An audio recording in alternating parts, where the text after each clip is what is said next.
It's a fact that Africa did not contribute largely to the climate crisis we find ourselves in. Africa is one of the lowest emitters of greenhouse gases, and yet today Africa is suffering disproportionately from the effects of climate change.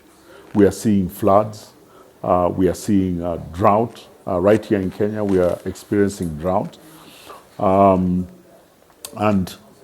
Africa did not contribute to this. The question is, although we in Africa have been pushing for a loss and damage fund, have been pushing for compensation for the situation we find ourselves in, we have things that we can't control.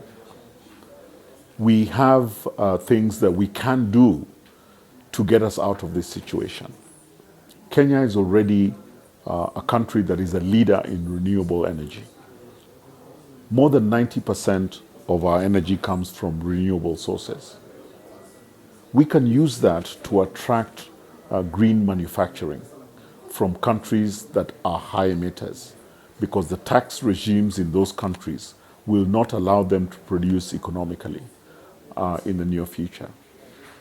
So if we are able to solve the challenge of intermittency of renewable energy, the fact that with solar energy, when the sun is not shining, you don't have energy. With wind energy, when the wind isn't blowing, you don't have electricity. We need to solve that challenge of intermittency through battery energy storage systems. The technology exists today. Invest in that, and then use that to attract industry at scale. So Africa can be a climate champion. We can use our natural resources as Africa, our sun, our wind, our geothermal, our hydro, to be champions of climate action and not always victims of it.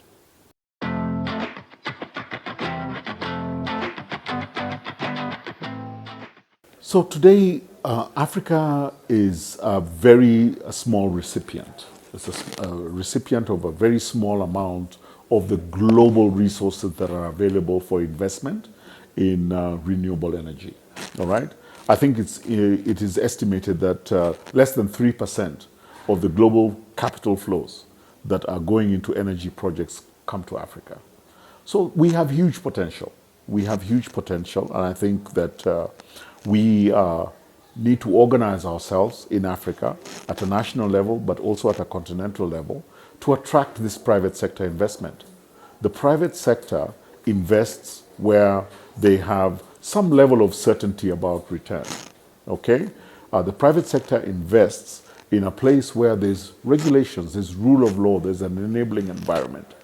So these are the things we need to look at, is how do we make our economies, our countries, the first choice for private sector investment when it comes to renewable energy.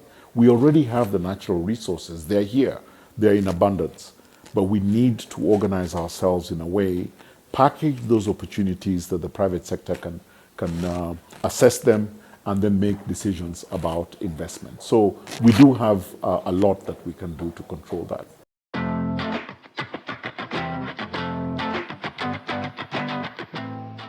Capital is capital. Well, what we need is capital to invest in our development goals, to invest in our climate adaptation, to invest in our nationally determined contributions. Capital is capital. That capital can come from governments, it can come from development partners, it can come from multilateral development banks in terms of concessional finance. But ideally, the largest amount of capital that is available is private sector investment. And that is the kind of capital we should be trying to go for.